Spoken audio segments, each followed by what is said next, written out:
welcome to Thank the Maker, a podcast about heroes, princesses, scoundrels, hokey religions, ancient weapons, and all things Star Wars. I'm Adam Russell.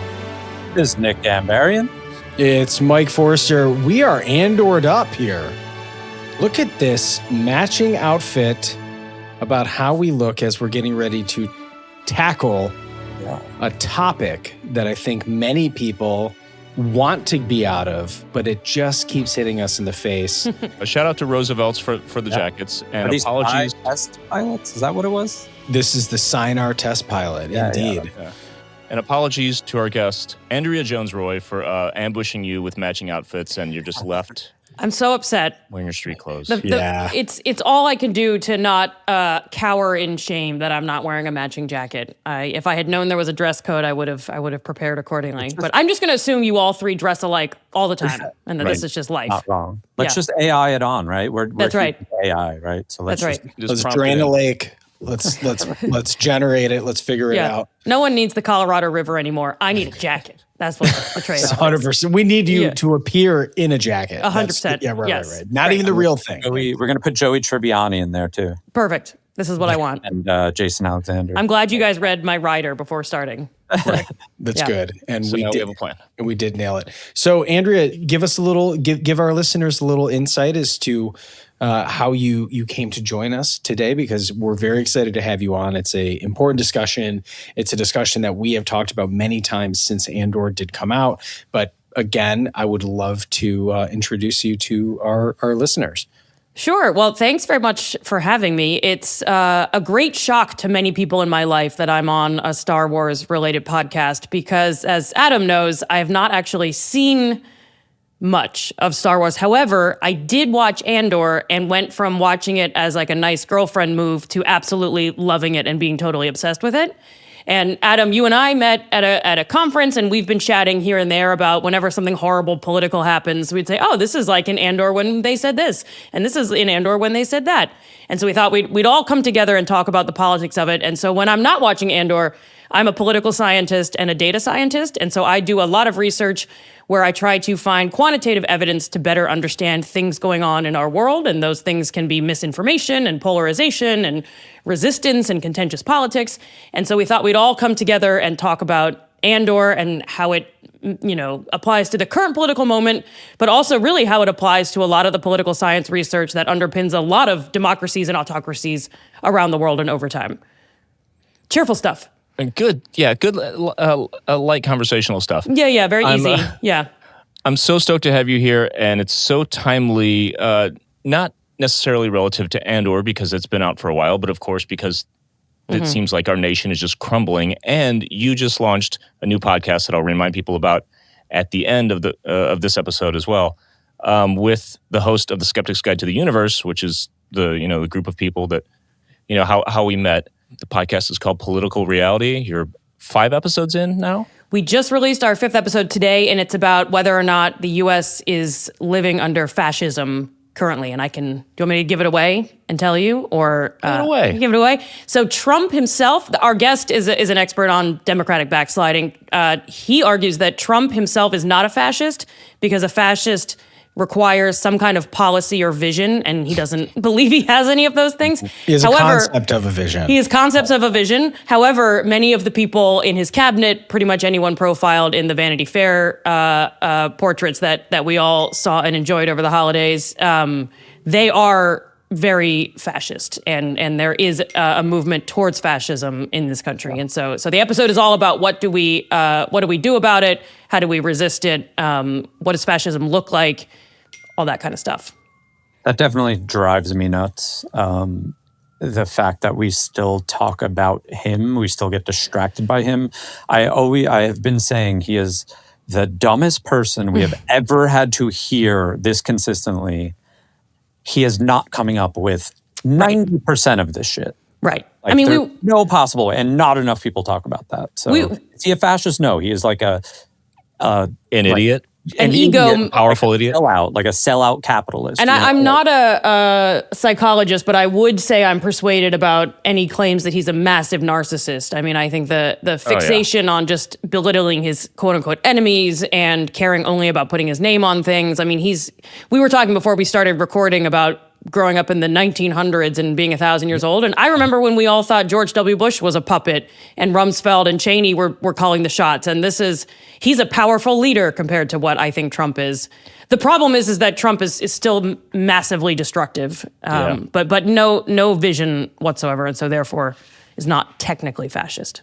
Doesn't the Bush era just seem so quaint? Right it really now? does. It seems quaint that at the time I thought it was devastating and tragic. I mean, one of my earliest memories of being devastated by U.S. politics was when Kerry lost to Bush in 2004. And I was like, what is this country coming to? We're living in two worlds. And not to diminish that there was some really bad stuff that happened during that time, but I feel like I could handle that no problem right now. I mean, my band wrote nearly an entire album about that mother. But at this point, I would happily sit down and have a beer with the guy and go, that motherfucker's crazy, right? Yeah. About Trump.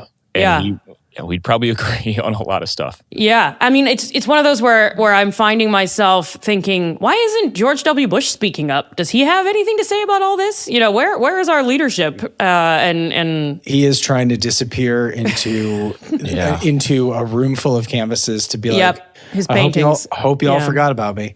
And I'm fine with that. Yeah. And I think about it from this perspective of, this is not a political podcast. Let's just say this for the people who are already like, what is happening here? This is our reality where we can't not talk about this because it's affecting everybody's life. Right. It's affecting the people that we love. It is affecting people that we have in our community that are important to us. And so I think as context of understanding exactly what's happening, we have to discuss this in this way because our podcast, not even of people who think that we're political people, at some point we're just going, this is just affecting us on a human level here in a way that traditionally, especially as we have three white dudes having a Star Wars podcast, imagine that.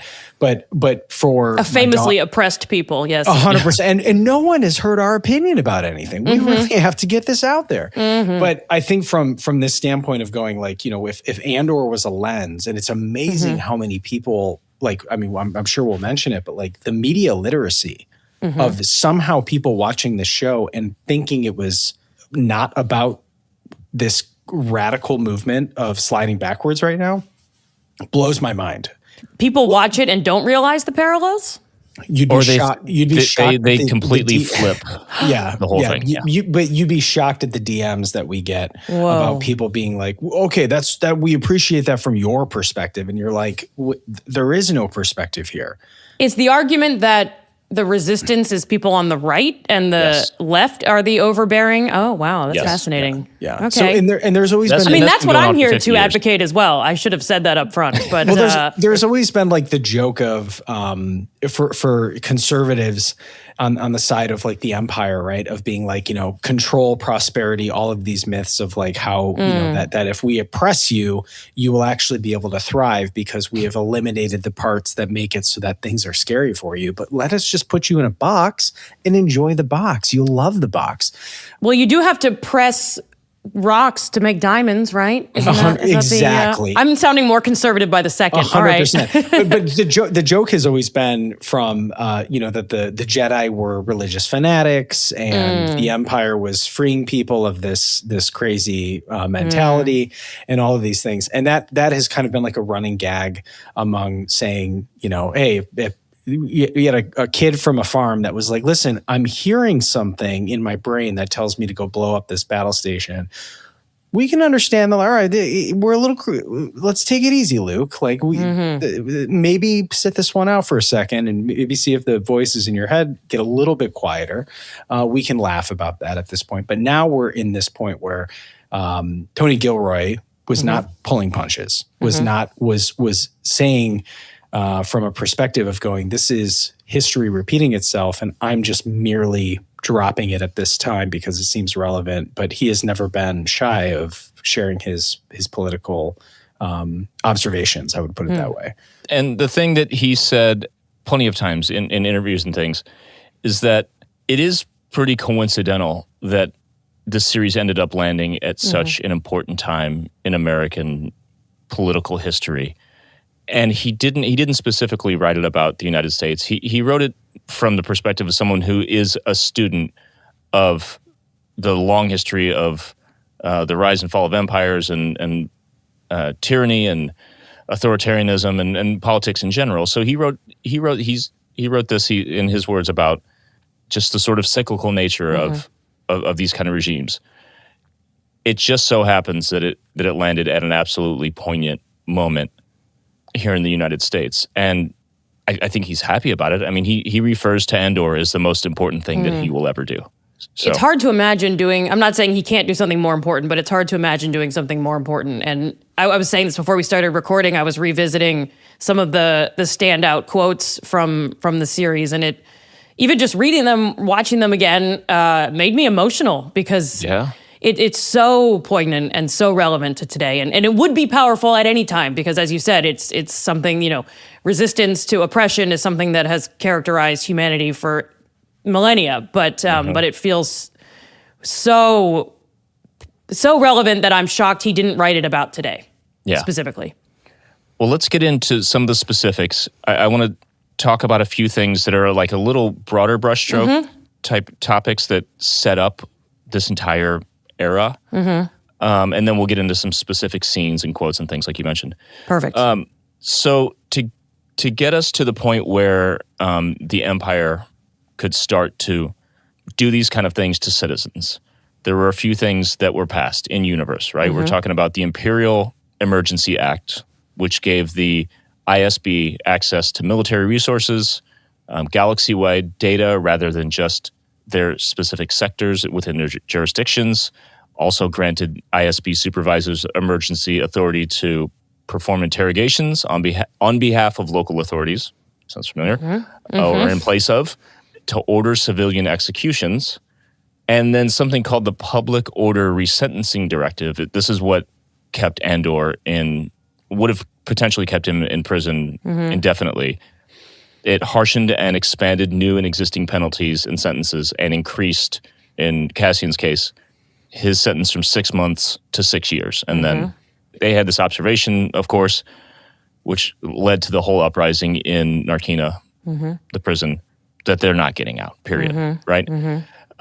Which alone, separate from the current political climate, is just the criminal justice system and the penal system in the United States, which is once you're in, the odds of you getting out and staying out plummet, just because of the way it removes your access to all other parts of life as well. But like the dehumanizing and like citizenizing, I guess if there's a word, nature of it that it just like strips people of rights and their humanity in a lot of ways. Right. And the ability to make a living outside of the system should you get out and get released. There's very little onboarding or transition back to regular life, and so you're going to see so once you're in the system, it's very hard to get out, and so that alone, separate from what's currently going on in the U.S., is something that's been a part of our criminal justice system since slavery, including slavery, very much including. And to add for-profit prisons and also privatization of prisons as institutions, because the difference of going, we have all of these people in the Narkina system, they're just there so that we take them out of the system so that they're not acting up. But this one in particular was building their super weapon. There was a purpose for this prison system to exist, was to get free labor out of the whole system. And we have seen that in time and time again, both in more extreme versions of it in the past, but it's also happening in certain parts of the world. And then certainly in our case, I mean, there are businesses that literally, there are work orders from prisons that the prisoners get paid pennies on the dollar, essentially. Well, exactly. Way below minimum wage, not even close. And there's products that come out of it. And I'm like, man, that is a dark timeline to be a part of. I mean, isn't that not some part of it, having to do with like ICE quotas, Like these people are out there just looking for people because they have to get whatever it is, like 8 people a day, Like that's why innocent people are getting detained. Well, and one of the questions that I have about the present moment, and I think many of us do, is how can a party, the Republican Party in the United States, that supposedly wants small government be so okay with all this, what seems to me like wild overreach in terms of what ICE is suddenly allowed to do and the lack of oversight and the lack of accountability. And one of the things that I've been reflecting on is, and I don't know if this is true in Andor, but in American politics, is that the more fearful we become, this is from a book called Anxious Politics, where the more fearful we become, the more tolerant we are of dictatorships and authoritarianism. And so if the right has made Americans on the right afraid of immigrants, then that fear allows you to be more tolerant of what on the left we perceive to be oppression, because it's like, oh, it's going to protect us in some way. And so I would imagine that the empire is getting away with that sort of thing among non-rebels, because you're just like, yeah, of course, they're protecting us. And so it's good. Yeah, you could say the flip for Democrats, and this is oversimplification, but you could say the flip for Democrats during COVID, where we thought, okay, it's scary and we need to stay at home, and so I'm happy with the government telling me to get vaccinated and wear masks because I believe it's for the greater good. And in my best efforts to try to understand where the other side is coming from, I think that's sort of the flip of what's happening now. It's the my body, my choice argument of saying pro-abortion, anti-vax, right? In some ways of being like, I don't want to put anything in my body, don't control me. Right. Or in this particular instance, please wear a mask. And ICE is, at the time, it was like, you're not putting a mask on me. And now ICE is like, we can't go out without a mask. I can't take my mask off. 100%. Yeah. Right. Yeah. Yeah. It's like if you're looking for broader logic, you're not going to find it. But it turns out making people really afraid of something is a wonderful way to get them to comply with whatever it is that you want them to do. Yeah. The subtle part, too, that I think would be interesting for you to look at, Andrea, over time in noticing that the empire, for the most part, was very anti-alien.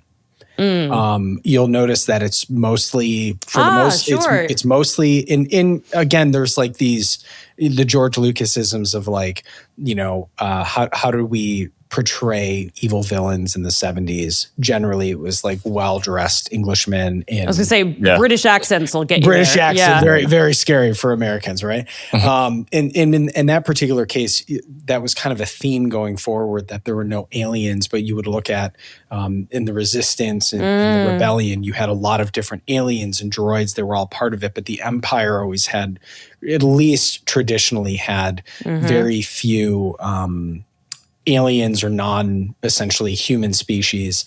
And that started to change a little bit with some of the later novelizations, and also Darth Vader's apprentice corps called the Inquisitors. But for the most part, it's an interesting observation that has long been kind of discussed as the Empire being almost this like imperialistic, one view, one perfect type.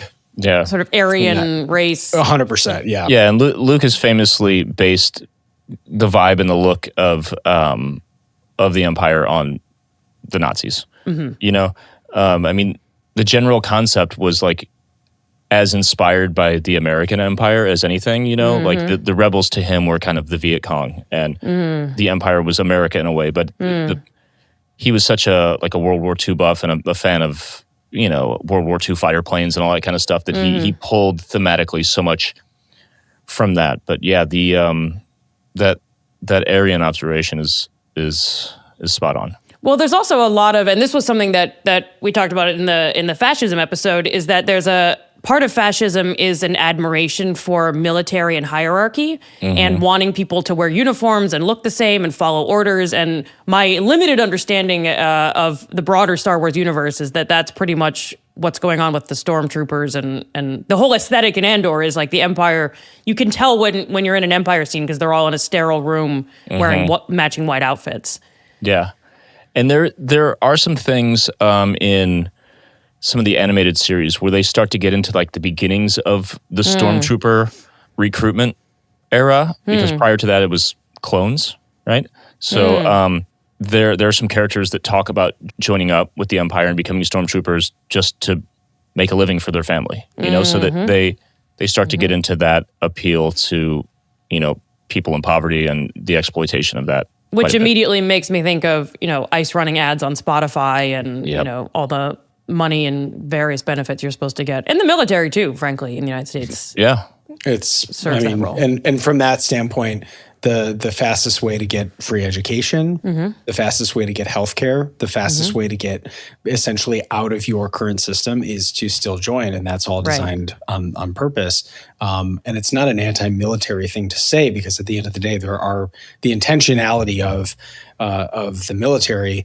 And you meet a lot of people, is that it is good intentions. It's either to serve their country, or it is for, they believe that there are worse people out there and we're going to protect ourselves against those people. But there are the benefits that exist within the process of going, we give you these things that are actually now quite hard to come by. College has never been cheaper.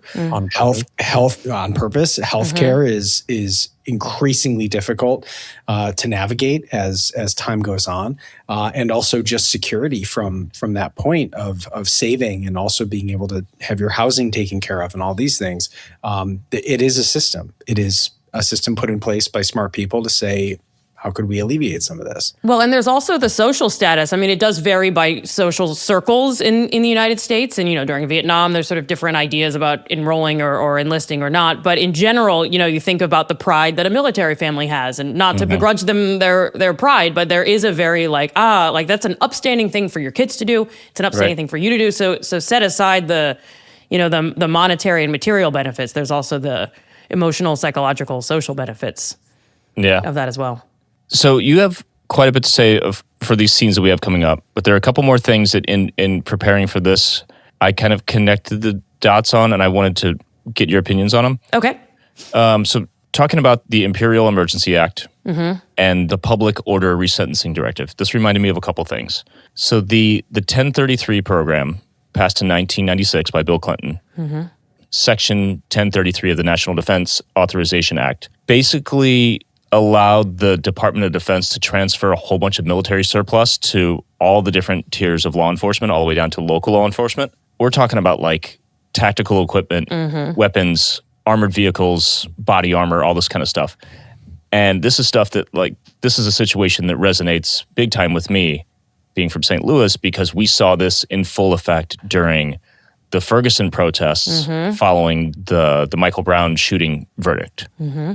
I mean, full-blown, almost tanks in the streets, right? Like wheels instead of treads, but for all intents and purposes, tanks, right? And just cops in full-blown, kind of military-style equipment.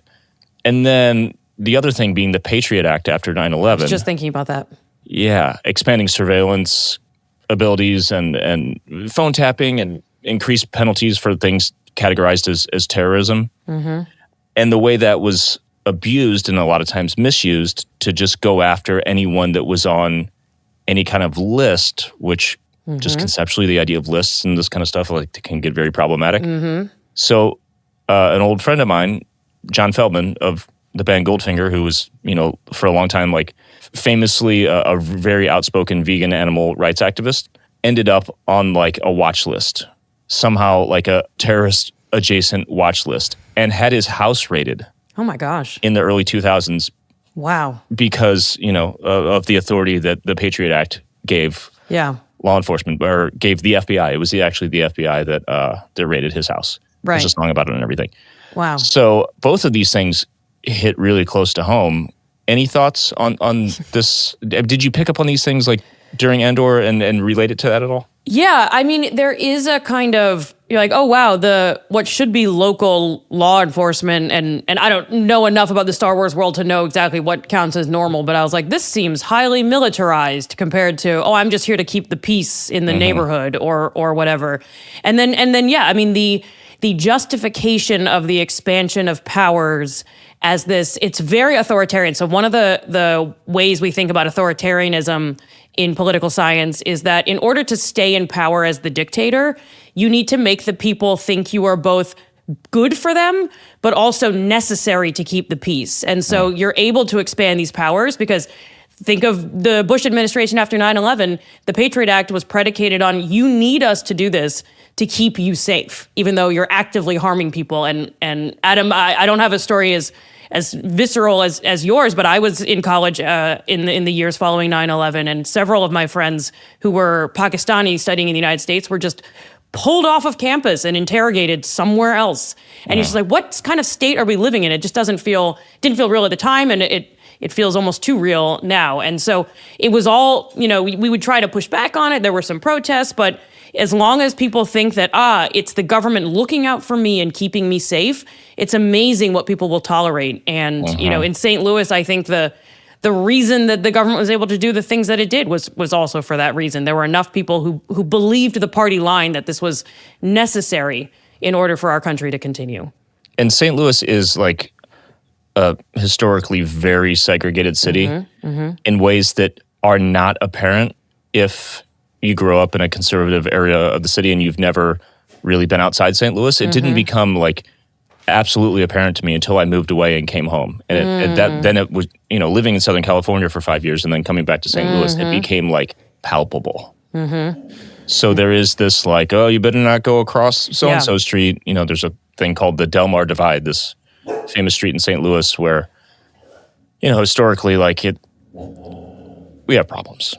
The city's great. I think you would see too. I mean, most of our listeners are millennial-ish, Gen X and some older Gen Z. I would say certainly that's where most of our listenership is. We had seen the Edward Snowden thing about the NSA and the overreach of the ability for the government to be able to essentially wiretap and record, and that's part of the original data center argument of these black sites that were essentially being able to take information and compile profiles on people.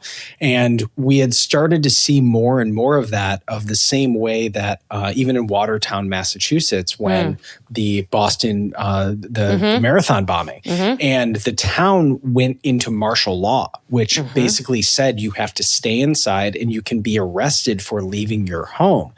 And I remember it was a wild thing to experience, because we're hearing that like martial law, this is something that has to come from the governor's office generally, but it was happening so fast that it's almost like the local department was like, we're issuing this order and it has to go through all these steps, but they were already kind of in this process of finding these two kids. And it was a weird time to be able to say, like, you can see how people were very pro martial law, if that's what it's going to take to find these people.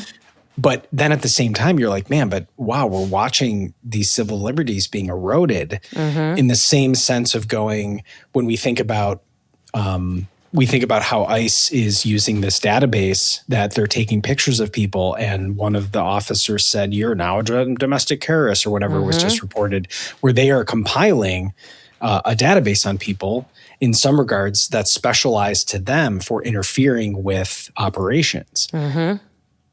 It makes me think about going, how people are honking and blowing whistles and doing all this stuff is the same way that in Andor, when the Imperials showed up, they're knocking on doors, they're making sounds, they're ringing the bells, they're doing all this stuff. And it was, you look at it from that perspective and go, man, like all of this is, back to World War II, about saying if something's not right, let the whole town know. I think around here, people are saying to bring whistles, like out if you're going in.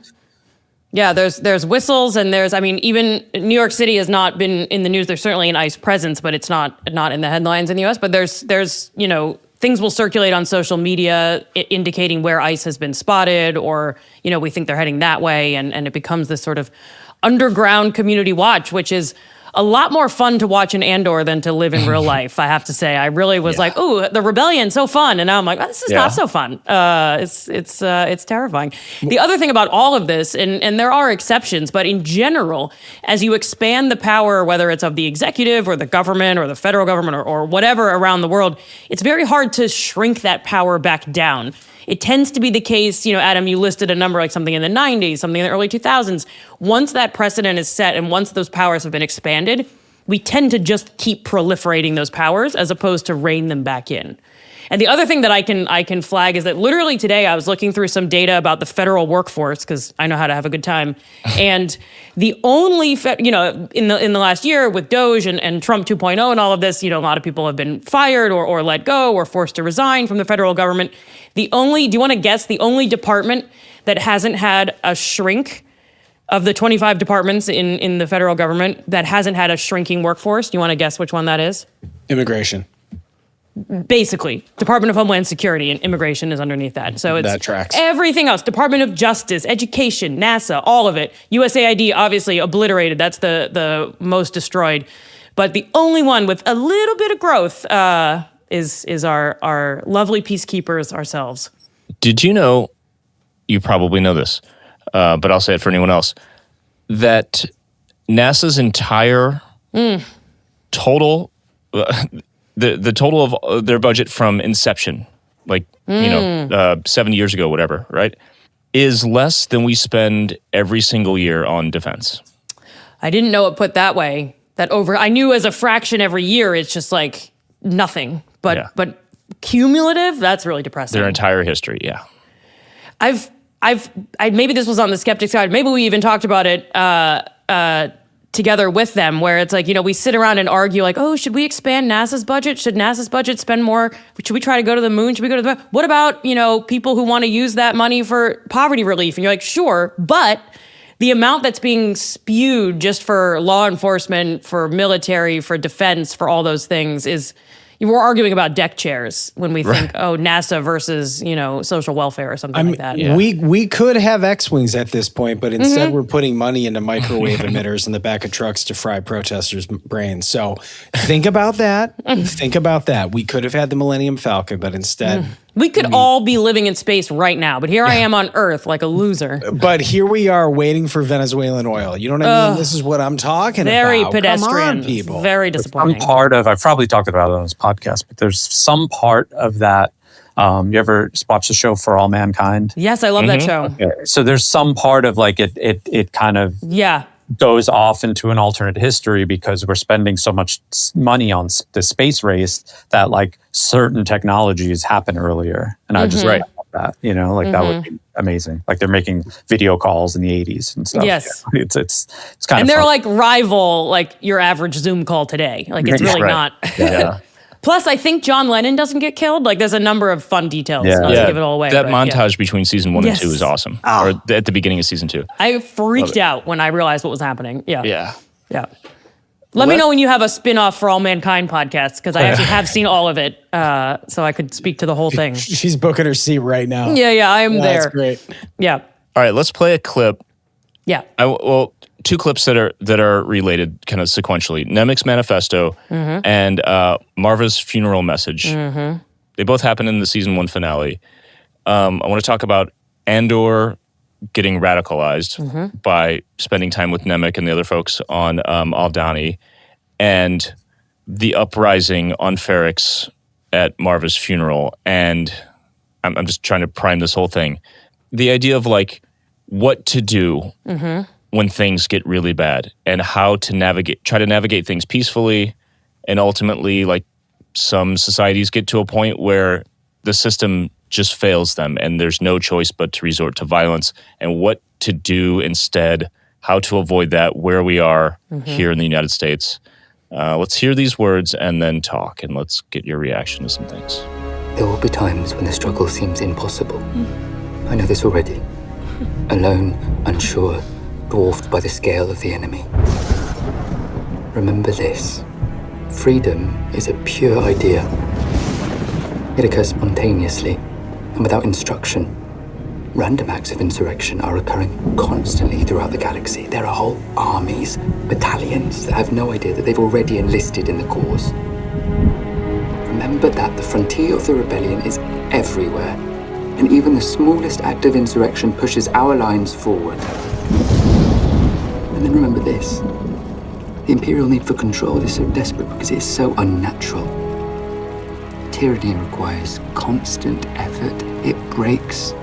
It leaks. Authority is brittle. Oppression is the mask of fear. Remember that. And know this.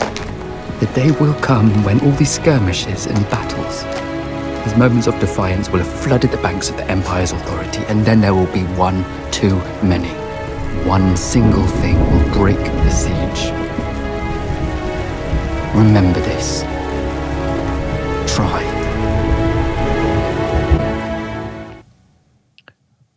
That's heavy shit. It makes me want to cry and listen to it every morning Yeah. as I brace myself for the day. I struggle not to cry every time I listen to it or watch it, including right this second. The line right at the top, there will be times when the struggle seems impossible. I know this already. Alone, unsure, dwarfed by the scale of the enemy. Man, that lands. That really lands. Well, and it's also when watching it in fiction, normally you say, yes, it's going to feel hard for the characters.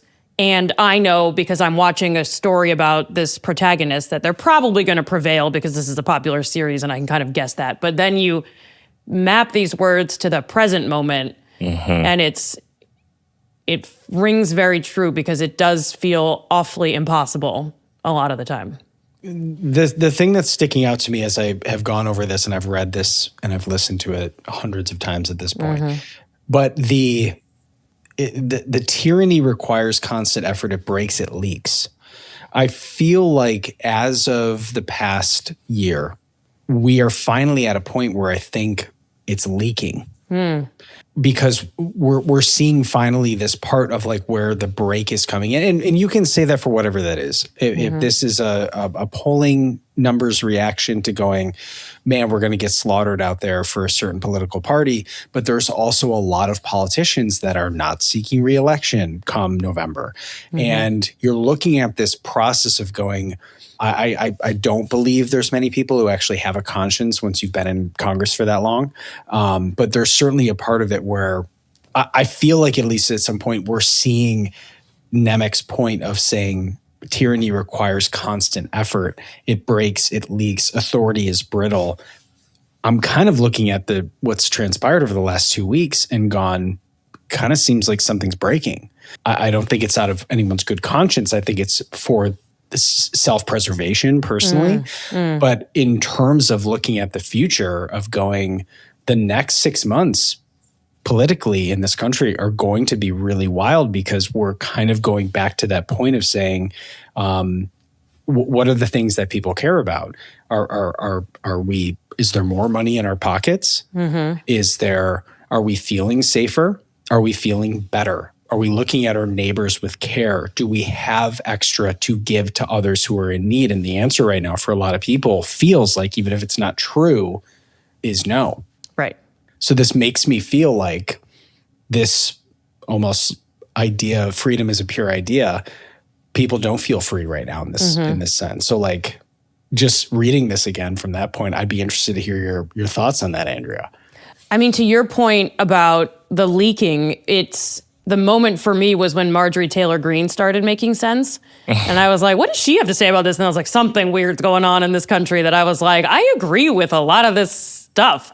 And you're right. That, and we did see people start to separate themselves from the Republican Party, from MAGA in the wake of a lot of what's been going on with ICE and Minneapolis. And so there are leaks and there are moments where people who I thought would not join the resistance, so to speak, demonstrate a willingness to at least draw a line in the sand. And to your point, whether or not that's because of an actual conscience or some sense of self-preservation, it almost doesn't matter. At some point it does, but for all intents and purposes, if you're going against the authority, then I'm sort of less concerned about why in the moment, as we just need to go against it. The part of this is that right after the tyranny requires constant effort, it breaks, it leaks, the line, authority is brittle, oppression is the mask of fear. I mean, that right there, every piece of research we have on dictatorships and authoritarian systems over the history of politics in this world is that authority is brittle. When we think about durability of regimes, democracies are typically slow moving. There's a lot of churn. Every 4 years, things get rearranged. Some 4 years more rearranging than others. But in general, it's sort of slow and plodding, but relatively robust. And then authoritarian countries can be, under Putin or under Xi Jinping or Iran, can be very, very, very resilient for a long time until they're not. And then you see massive protests. You see the Arab Spring. You see the fall of the USSR. It's like persistent, and then fall apart. That's not to say that what follows is necessarily going to be good or peaceful. After the Arab Spring, after the USSR, like things have been very difficult in those regions. But it's not the case that the authority is brittle. Brittle is for sure the right word, because it's sort of like the crystal that holds until you find the one way that it can crack, and then it all comes crumbling down. And I think that's absolutely spot on with the present moment, with history, and the way that we've seen regimes fall in the past. It's kind of like in material science, like to make an analogy. Exactly right. The difference between like tensile strength and I'm going to fail at like bringing the right words into this here, but like, something that's very hard and scratch resistant will also be very brittle, but something that's softer, maybe more scratchable, has the flexibility to be able to adapt and to different situations. And I see that analogy mapping perfectly onto this. I mean, it's sort of like the high rises built in the old timey ways versus high rises built with an eye to earthquake resilience. And like you want some bend and you want some flex so that you don't completely die. And then when you're thinking about tensile strength, it made me think of, I was very obsessed with the submersible a couple years ago when it like, that's the brittle authority, is that submersible. It's like it holds until it doesn't. And in an instant. Yeah. Yeah. A nice grim analogy. Yeah. The other line that we all love, oppression is the mask of fear. It becomes obvious pretty quickly when shit starts to get real with these people that like they're afraid of losing their power. You don't give 1 million, or I don't know the numbers, but you don't give all your police officers military grade equipment if you're not led by fear. You don't, take away citizens' rights in the Patriot Act if you're not led by fear. You're not running in the streets covering your face and putting guns in the faces of children if you're not afraid. Yeah, it's coming from a place of they know they're wrong. So at the end of the day, it's like they have to protect that at all costs. Yeah. The other thing that stood out to me, especially revisiting it now, as opposed to noticing it per se when I was watching the first time, is the remember that the frontier of the rebellion is everywhere, and even the smallest act of insurrection pushes our lines forward. And, a lot of us have been thinking in the past few weeks, certainly longer, but particularly the last few weeks, like, how can I support people in Minneapolis? What can I do? And there's so many different ways that when Vanity Fair released those photos, to talk about that again, there were so many posts that said, welcome to the resistance, like welcome to the resistance person who did the lip filler injections on Caroline Leavitt or whatever. It's like, there's so many ways to resist. And this really spoke to me in particular because I've been digging into some of the research on and I know we'll talk about this more in some of the other scenes, but what makes a protest more likely to be successful? What does it mean for a protest to be successful? One of the things that I was surprised to find, I thought there would be some like data set where it was like, what sort of thing did they do? Did they hold signs? Did they blow whistles? Did they wear matching hats? Did they do this? Did they do that? But there's one of the empirical pieces of research was like, we don't actually measure what protesters do because there's infinite ways you can resist. And there's infinite ways you can protest. Like, there's no data set that could have imagined people in Portland showing up wearing those big inflatable outfits so they wouldn't seem scary on the news. Like, that's beautiful. That's genius. There's so many ways that we can, I'm getting like chills just thinking about it. And so rereading this line, the frontier of the rebellion is everywhere, and the smallest act of insurrection pushes our lines forward, is a very empowering and hopeful line for me in an otherwise chilling. The tough part about this series of quotes, this piece in particular, leads us into the next thing. Because as things have been going downhill the past 10 years now, right? When was Citizens United passed? I think that's when we can start to look at when things really started going downhill. During Obama, right? Yeah, I think so. Yeah. But just thinking about the Trump era, we're, quote, not a political podcast, but when things start to happen, we post things and we talk about things. And whether it's like sharing a quote or a moment from one of the films or making a graphic that, is based on that or whatever, I've been hesitant to share this entire thing just because of the specific language in it. Random acts of insurrection are occurring constantly throughout the galaxy. There are whole armies, battalions that have no idea that they're already enlisted in the cause, simply because the idea of like a violent resistance is, can be poetic in a story like this, but is fucking terrible and terrifying and shitty and not good for anyone. So I don't ever want to appear like we're on the side of pushing for some kind of violent response to what's happening, especially the word insurrection specifically because of January 6th and the connotations there. True. And that leads to this next scene at Marva's funeral and something that does lead to violence. Yep. So before you react to what I just said, let's play that, and then we'll get and talk about that a little bit. We've been sleeping. We've had each other and Ferrix, our work, our days. We had each other and they left us alone. We kept the trade lanes open and they left us alone. We took their money and ignored them. We kept their engines churning, and the moment they pulled away, we forgot them. Because we had each other. We had Ferrix. But we were sleeping. I've been sleeping. I've been turning away from a truth I wanted not to face. There is a wound that won't heal at the center of the galaxy. There is a darkness reaching like rust into everything around us. We let it grow, and now it's here. It's here, and it's not visiting anymore. It wants to stay. The Empire is a disease that thrives in darkness. It is never more alive than when we sleep. It's easy for the dead to tell you to fight. And maybe it's true, maybe fighting's useless. Perhaps it's too late. But I'll tell you this. If I could do it again, I'd wake up early and be fighting these bastards from the start. Fight the Empire!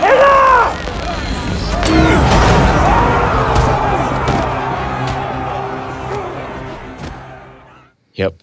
Oh, Brasso.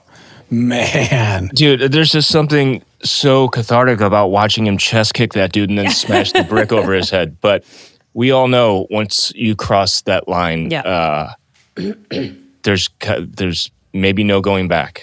And if nothing else, the instability that brings and the global implications of that for a superpower like the United States are hard to overstate. So it is, and it's something that is so tricky because the research on resistance, and there's infinite ways you can resist and all of that, but the other piece of it is that violence almost never works. And even if it does in the short run, it leads to backlash years later where you say, oh, you overstepped, and we see some of that, after BLM, for instance. And part of what we're potentially what we're in right now. And so it's very tricky because it's like, I understand why she was saying fight. I understand why there was a kick in the chest. Like, I get it. I probably would have done the same, but I also understand, Adam, your hesitation to share this and this clip and seem like you're trying to incite. Once violence breaks out, it's sort of, people quickly stop caring why it broke out and who was justified. And it's more like, see, there are dangerous rebels. Therefore, the fear and the justification for more militancy is that case is easier to make. But it also feels so inevitable at the same time. And you think about a lot of the protests in the United States and protests around the world. We talk about the Arab Spring. You talk about George Floyd. It's in reaction to something violent or something bad that happens that then sparks, and the George Floyd protests, the BLM protests were largely peaceful, but they were not entirely. And, the other side used that against the movement to say, well, you're rioting and you're violent and all those things. And so it's, what are you supposed to do? Tell people not to react when you're being threatened? It's right. It's a lose-lose situation. But in going back to even 90s history, we many of us remember, I mean, I certainly remember the first view of the Oklahoma City federal building bomb.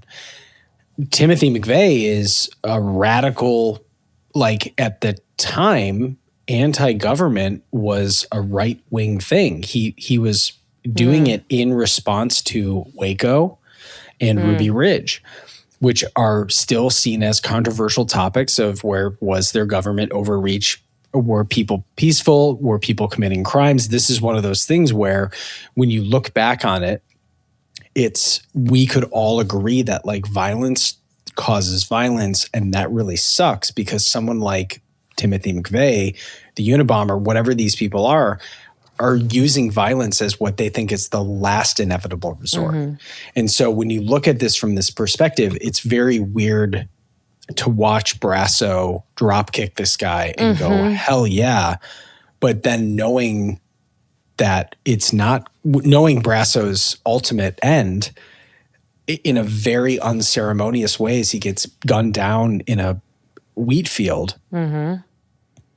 You're looking at it going like, where's the heroicism in that other than the movement that he was a part of? And so it's a very like difficult thing to grasp if you are a person who is dedicated to going, we believe that a protest means pressure to show it's a sign of support. But ultimately, if however many people gathered in Minneapolis, however many people gather in New York for these rallies, it would be devastating if it turned violent. And in some ways, we've already seen these small moments where the little amount of violence that's happened has really shocked the nation, despite it being happening every day in small communities where sometimes that information doesn't get out. And that's ultimately how a lot of people have felt, because post the internet, now we have a way to connect these stories and talk about it, because our nation has a long history of sweeping this stuff under the rug.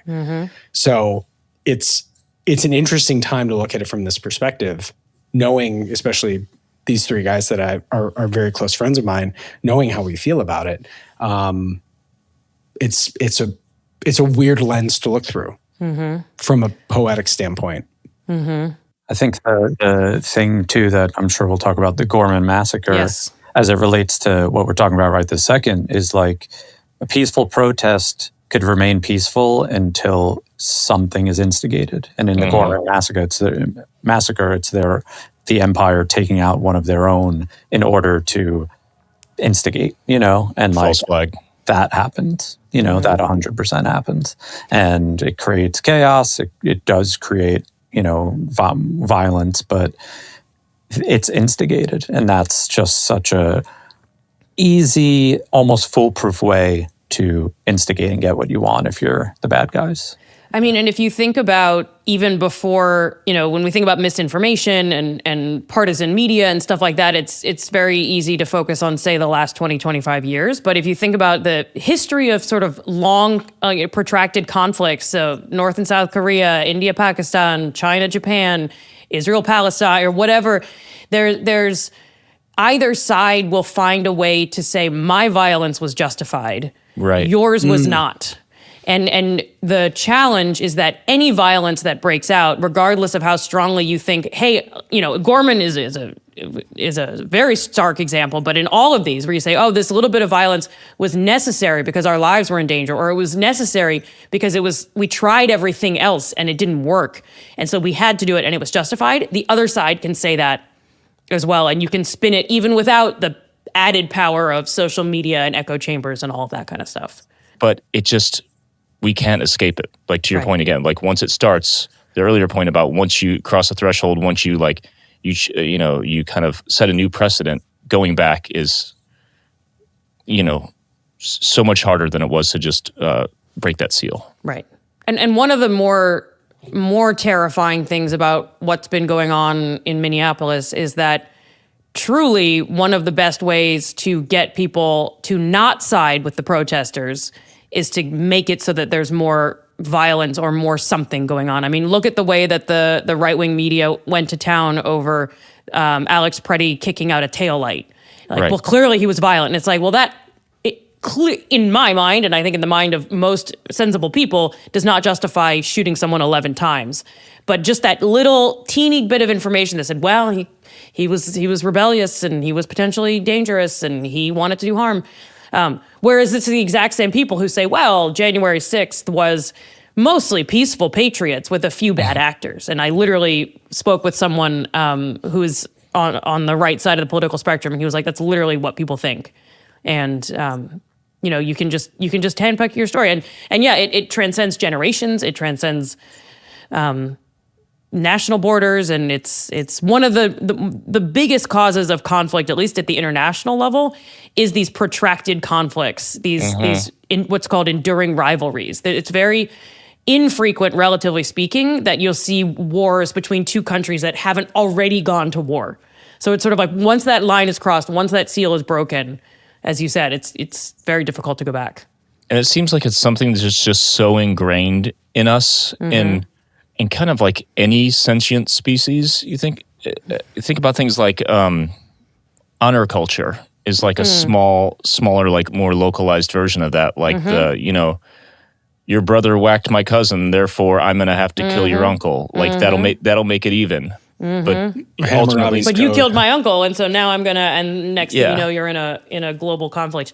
I mean, this reminds me, Adam, of one of my earliest memories of like injustice, which is a very privileged memory of injustice to have. Which is in like middle school. I remember being made aware that the policy at my middle school was that if you got into a fight, you were both suspended regardless of who started it. And I remember thinking, well, wait a minute. If you got punched in the face and just reacted to make the punching stop, you get punished too? And I was like, that is terrible.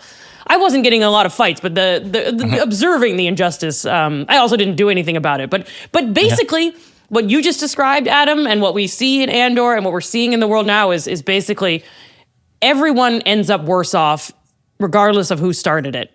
Yeah. When you cross into violence, and however justified your retaliation is, or even initiating the violence, because if you've tried everything else, it's very difficult to go back, and it's very difficult to tease out who was justified. We saw that after Israel-Palestine, and there's still debates over who was just. We don't have to go down there. Yeah. You know what? In the NHL, you could have an infraction that does not get called, and the other player reacting will get a penalty. So the instigator will not get a penalty. And this isn't like a rule, but this does happen. The person taking the penalty will actually not get a penalty. The person reacting to the penalty will. Very silly. Yeah. And goalies then get a player sent to the box instead of the goalie being the actual person sitting in the box. So that's just a little sports thing. That's mostly for Adam, so we can. Big sports guy. Yeah. But let's talk about the Gorman Massacre for really quickly. I want to mention one thing that Andrea, you may be familiar with. I don't know what this phenomenon is called. I don't know what the study was, but there was a great Veritasium clip on YouTube that I watched about retaliation, and they did it as a mathematical exercise. I don't remember enough details, but we'll maybe put a link in the show notes. But basically, it's like if you do tit for tat, eye for an eye, ultimately someone loses or they both lose, right? In the end, right? Over enough time. But if you completely just kind of like, if you go the complete nonviolence route, you will also lose, So there's like some specific combination of like only fighting back something like 30% of the time or whatever that actually works, right?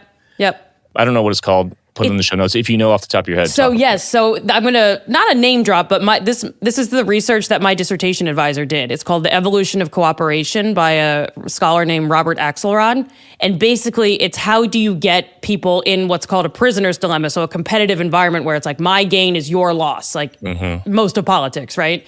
How do we get people or countries or actors or parties to cooperate in that?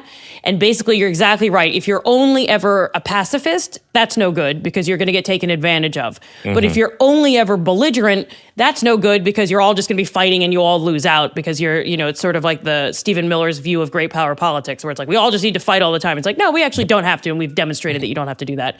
Right. But what you I'd like want... to see him fight, to be honest. Yeah, that too. But what you want is exactly what you said, which is you want to start generous, start assuming the other party is going to cooperate, start assuming they're not going to attack, assume the kind of best intentions. And then it's something like give them one or two. So it's like not necessarily even tit for tat, but sometimes it's like tit for two tats, like depending on what you know about the other side. Sort of let them mess up sometimes. Like, okay, you kind of kicked me a little bit, but like I'll let that slide. But then if they do it again, you retaliate. Right. And so if you know that both sides are going to play by those rules, you can get to situations where you will have long protracted peace because everyone knows that the minute you break it, you're going to escalate, which maybe explains why the protests, knock on wood, have been as peaceful as they have been, acknowledging that they have not been peaceful because 2 people have been murdered that we know of by name. But you're exactly right. It's fantastic work. Is this, Andrea, is this almost like going parallel to the tolerance paradox in the sense of going, and I'm going to try to explain it as poor as I can, and please, Andrea, fix this for me in case I don't. But it's this idea, like I work on a college campus, right? And so the free speech topic is always this thing where like, we have a Turning Point USA group and they posted something incredibly offensive a couple of weeks ago. And we had people saying they can't say this. Why does the university fund them? A group like that, in some ways, they are exercising their free speech.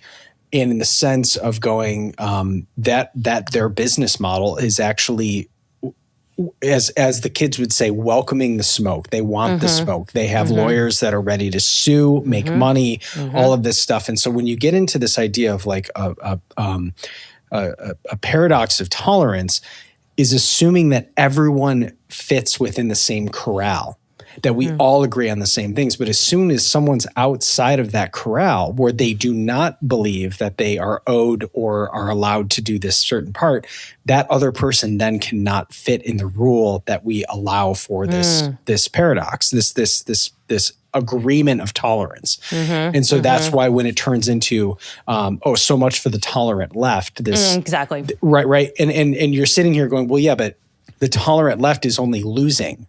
We're not gaining anything from saying when a well-known podcaster was assassinated, which no one asked for. No one, at least people in my group, were like, "What does this solve?" Right. You can disagree with what he said, but no one. We all believe that no one should be murdered.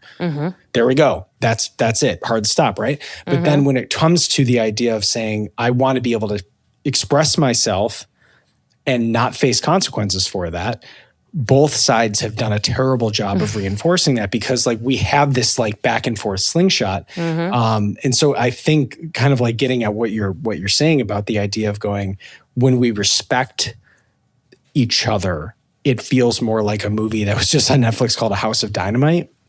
If you saw that, but it essentially was a nuclear missile is coming to mainland. It's going to hit Chicago. Every country that has nuclear capabilities is going, who did it? Are you standing down? Are we going to shoot ours? Because we have to make a call right now to go, we're either going to protect ourselves or we're going to allow for you to attack us. It's incredibly stressful, but it's essentially where we're at. And it's interesting to hear this because I want to transition in the next part, which is the Gorman Massacre, because I think an interesting part of what you probably didn't catch because they intentionally did not go into it, but you did pick up that Gorman, the people gather around a memorial for a massacre that already happened. You picked that. That came. Okay. Yes. So in the Star Wars lore, Grand Moff Tarkin, who was basically the Emperor's right-hand military man, definitely not as cool as Darth Vader. Okay. Peter Cushing, the old horror actor, if you know that name. But essentially landed a giant Imperial ship on a group of protesters who were already protesting the empire. So that memorial is designed is to pay memory to all of those people who were already killed on Gorman. So the sense of going, these people are gathering because they feel like the empire is taking more of our land. They're taking these things. They're not honoring the agreement that we had. They've already been burned. And so like at some point for us, how people are starting, I think, to wake up a little bit to go, if say, for instance, we're going to change voting laws so that if a woman has a different name than what was on her voter registration, if she got married, well, unfortunately, that's going to take away a lot of conservative people's ability to vote too. And so like when all of a sudden we're sitting here going, wait, now everyone's involved in this. Now the intention of it was to remove a certain part of a certain voting group, but now it's affecting everybody. The same way that we can say that we're trying to keep terrorists out of the country, but now everyone can be a terrorist in the government's eyes thanks to illegal wiretapping. So what do we do here? In the sense of Gorman representing this interesting moment of where a false flag can happen. We've seen that happen. We have seen protesters that were burning flags in Minneapolis and then being followed and finding out that they get into a van with a bunch of other people. That's interesting. Fox News definitely showed that footage and then said, well, that's interesting. That person wasn't even part of our group, but got their moment burning an American flag. I think this is happening all over the place. Talk about a false flag. Not literally. Literally on the nose. Yeah. Right. So I'm curious your perspective. Yeah, so I knew that the Gorman protests and eventually massacre were happening at a memorial, but I didn't know the backstory of what the memorial was for. So I remember there's the scene where Andor is speaking with the person who works at the hotel who's saying, my father died here or my grandfather died here. The bellhop, yeah. That's right. And then so I sort of knew that much. But now that you described that this is exactly what we've been talking about, which is this protracted conflict and this enduring rivalry, that it's like, oh, this is a meaningful moment. It's not just some memorial for some other thing. It's like we're actively reliving this particular tension again. And it's of course that's going to be where everyone gathers. And one of the things that comes out of this, even before the false flag, is there's all kinds of research about the importance of focal points. And so if you're trying to figure out who to attack or where to make a bunch of people go or how to figure out where so-and-so is going to be at this time, you think about what's a point where everyone would naturally gather anyway. I mean, it's not an accident. I mean, maybe they even put the memorial there in the first place, knowing that would be a place in the future that people could go to.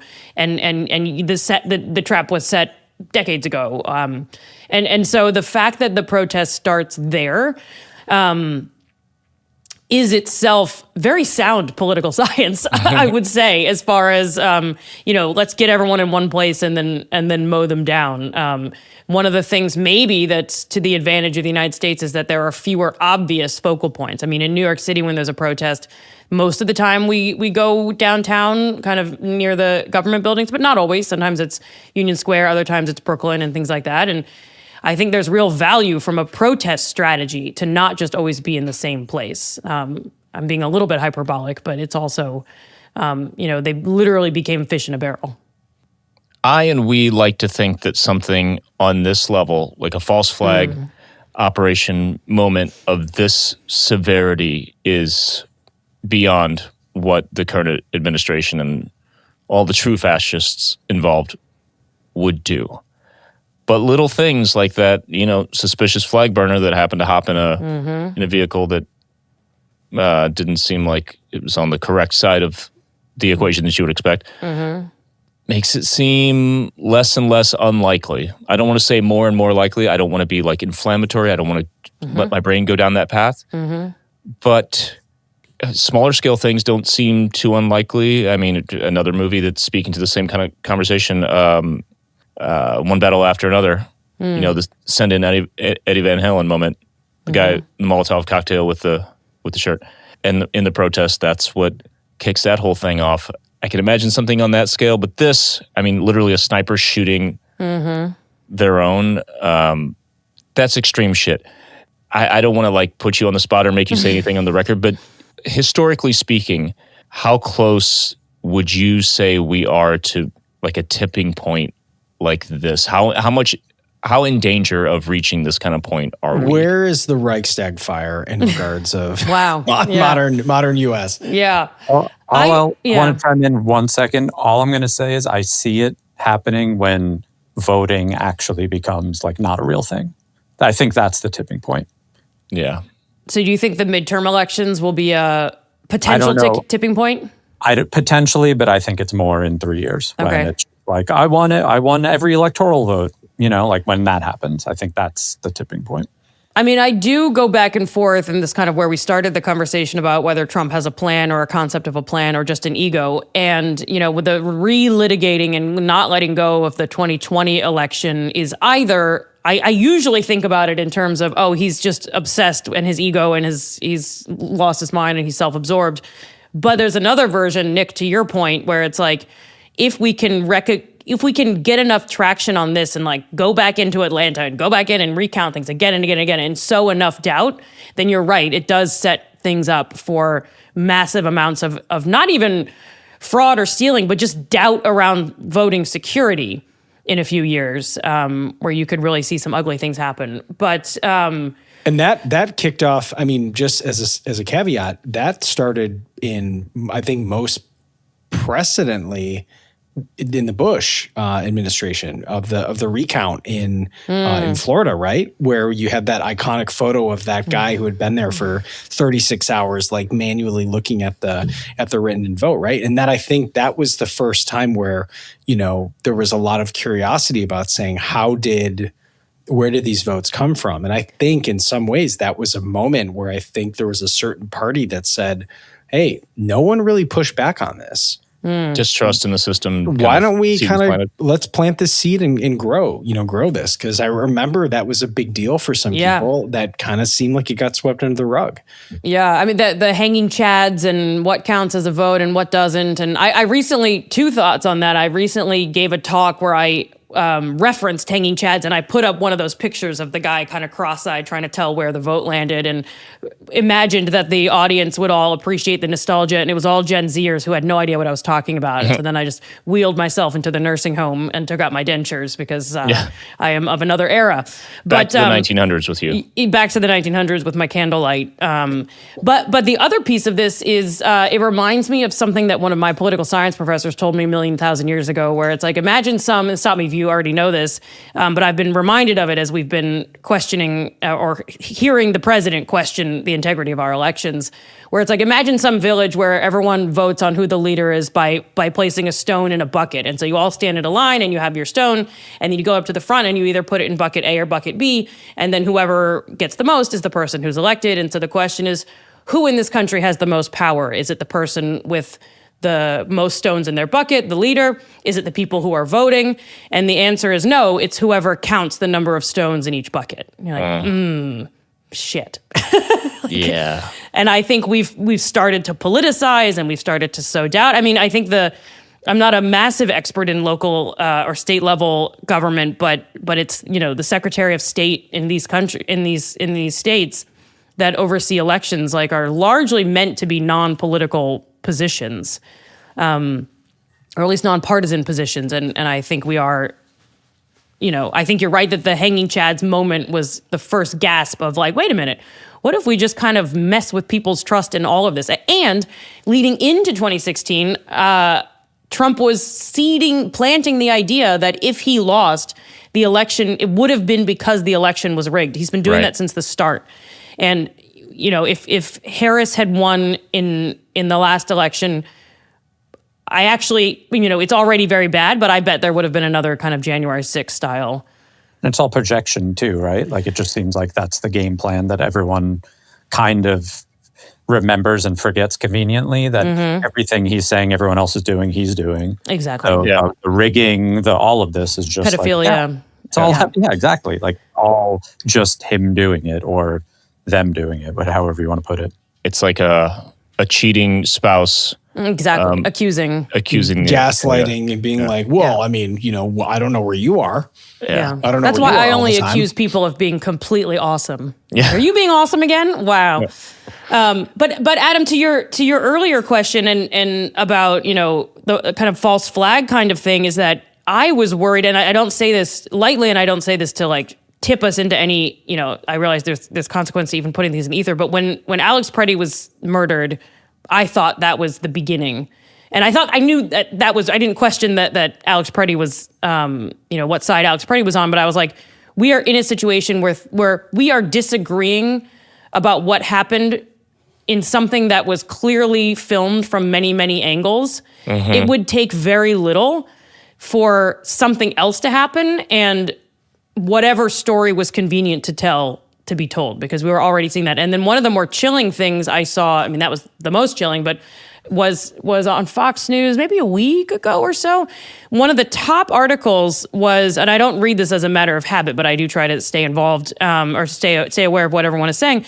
One of the main headlines was that, the protesters in Minneapolis must be part of a fraud network. There's no way that these people are standing out in the cold because they care. It's because they're secretly being paid. And so it could be that the way the false flag is ultimately planted or hoisted or whatever it is that you do to a false flag is by denouncing or somehow delegitimizing or making people think that the protesters are not real or sincere in some way. I mean, that's at least a less violent version than the sniper at the Gorman massacre, but there is still a version where it's like, how can we just completely alter this story to make it seem like these are not sincere protesters, they're part of this fraud network. Therefore, whatever Soros happens to them strikes back. Exactly. And so I think the false flag can take the form of elections, it can take the form of violence, it could take the form of sowing doubt in who the protesters are. And I'm reminded also there's a researcher at MIT, Adam Berinsky, who studies misinformation, and one of his big arguments is that misinformation is less about leading someone to the wrong conclusion. I mean, there's part of that, and that certainly happens, but a bigger consequence of misinformation is just confusion. You don't know what to listen to, you're just injecting doubt. Like, for the most part, elections are super safe in the United States, but because we're all talking about it, maybe if you're not paying that close attention, you'd be like, maybe there is some issue. Maybe there I should be worried. And you don't really know why, but the fact that you've raised some questions just gets you wondering. That's why the just asking questions is rarely neutral. It's because you're specifically sowing confusion more than necessarily even conviction of one story or the other. And the confusion or the doubt, like you said, Nick, for elections is all that you need. Which leads us directly into... Well, hang on. Before we do the final quote, I do want to say, too, we saw that moment of Cyril's mom watching Empire News. And she was like, the Gorman people these are bad people, right? Yeah. And it goes, and it does, like, I know that there is the joke among millennials that, like, the boomers are, like, stuck in this mode. But, like, when the cabinet buddies are all the main media moguls, it does make you look at it objectively and go, yeah, the algorithms are designed, if you follow half the accounts that, I remember something crazy, half the accounts that follow libs of TikTok also follow Donald Trump on the official Donald Trump, right? So you're like, this streamline, and we've all seen it. As soon as you watch some video, Instagram is like, let's keep them in a funnel. Keep them in a funnel, show them stuff like this, where it's to a point where, like, even just this report that came out that the news channel that most mentions trans as a subject is what news source? Fox News, right? And so points to the right. Yeah. 100%. So, like, it's mentioned a ridiculous amount of times where, like, this is the boogeyman for them. And it makes you think that, like, if my dad's watching it, he's like, oh my gosh, like, what's going on with these people? And I'm like, that community represents less than 2% of people. Yes. But somehow we want to magnify this as, like, this is the reason why everything's wrong. And I think Gilroy did an amazing job of showing Cyril's mom kind of being this person who's like, Cyril was not a rebellious kid, but my family is second generation immigrant from Italy, and they are conservative in the sense of like, we go to church, we do all this stuff, blah, blah, blah. And like, we are in the line. And that purity test is constantly at this idea of going like, who are we upset? Who are we scared of? And it was really brilliant how they did that, because Cyril's mom is calling him, checking in on him. And I'm sitting here being like, your son is basically working as a double agent, doing the work that you think he's not doing, but like, you're both on the same side and he's about to die for it, which is crazy. Well, you know, I rewatched this scene ahead of today, and I was struck. I had forgotten that moment where it's like there's the kind of montage of like the escalating conflict and tension in Gorman, and then it does cut, and I had forgotten it, and I missed it the first time. It cuts to his mom sitting with a friend in front of the TV, like having a drink or a second. It's like, you're about to watch your son get killed on television, and it's just such a poignant. That moment is. I think we were talking. I think before we started recording, you know, there's a reaction to talking about politics and be like, oh, I don't want to talk about politics. And you're like, oh, it doesn't concern you. And it's like, I think she represents thinking, oh, I'm going to watch this thing because it's politics, but it doesn't concern me and it's not going to personally affect me. I'm just going to watch and hope that the good guys win who are my side, and not realize that it absolutely is about to devastate you personally. And it's like, you can hold that distance for a long time, but you can't hold it forever. And I just completely forgot that snippet of a scene. It's beautiful that he put that in. And the other thing, terrible, but good, beautiful. We skipped over this in the Marva's funeral speech thing, but she kind of alludes to the same thing. Like, you know, we took their money and ignored them. We kept their engine churning. You know, it's the flip side of this, but this sounds a lot like, you know, just like living with like the kind of mega corporations that now have all this influence and depending, you know, just living that convenient Amazon Prime life, you know, and not wanting to, you know, again, my wife's best friend keeps making the point that it's almost like everyone is too comfortable to rebel here. You know, so it's not going to be like it's been in Eastern Europe and different parts of the country and stuff like that.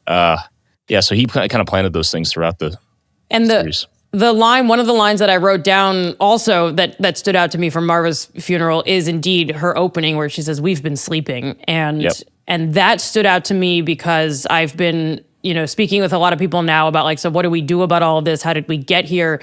And a lot of what comes out is, you know, we all kind of took it for granted that democracy would just kind of keep on being democracy, and not that it's something that you deliberately have to build and curate.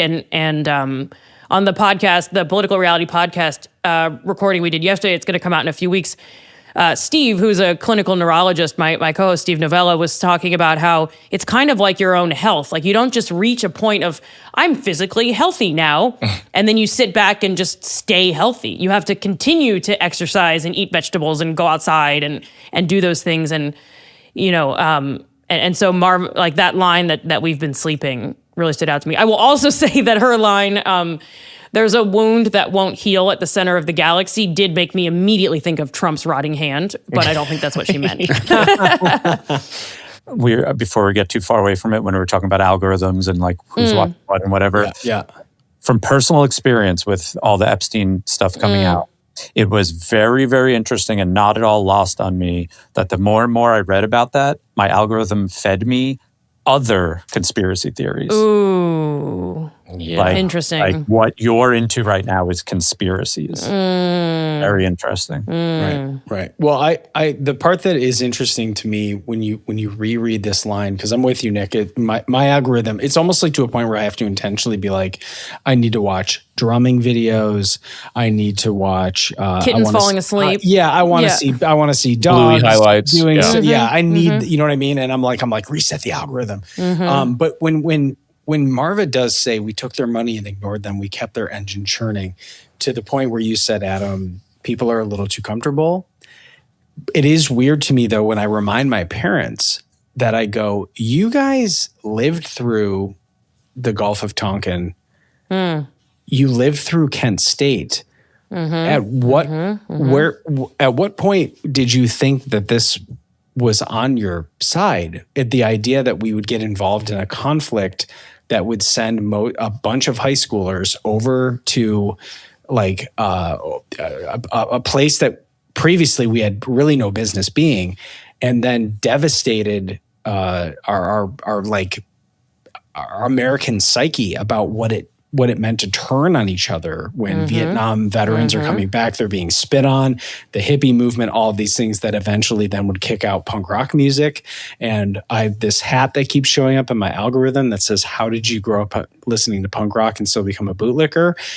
Is hilarious to me. I think I need to get it. But the same thing with Star Wars. It will go well with your matching jackets. Oh my gosh. Right. You know what I mean? It's like, the whole idea of like, Star Wars, like what radicalized you? Star Wars. There you go.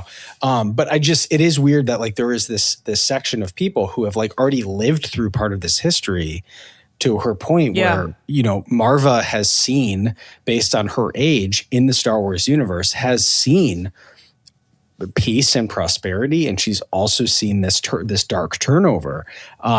Even how we get introduced to her as already being a rebel, essentially, by like going into the Trade Federation. That's the symbol that you wouldn't know until you watched all Star Wars. But basically, like, that was a separatist group, and they were looting that ship. And so, like, it almost seems more rebellious in nature of where she meets Cassian for the first time. Because the Trade Federation was not good people either. But when you have all these mini factions, and you're looking around going, here's this group and here's this group. And you're going, Saddam Hussein is not a good person. And then you're also going, but the Taliban is not good people. And so you have this balance between being like, wow, this power vacuum sucks for everybody. And that's where I feel like sometimes I look at my parents and I'm like, does this not feel familiar to you at some point, that like protesters are being shot? Like, this is crazy to me that you guys are like, well, if you just... if they would have just done what they were told. I'm kind of like, when did that work at Kent State? That's weird. Something that someone told me recently, he's a former head of a major news outlet, and it was at a conference, and I was asking him, I was like, what went wrong, and why do we have this situation where we can't agree on a shared reality? And obviously there's many, many things, but he said one thing that stood out to me in particular, which is that, when the traditional news, like CNN or New York Times, whatever, issues an error, they'll write a correction and say, hey, we said it was 40%, it was actually 38%, we regret the error.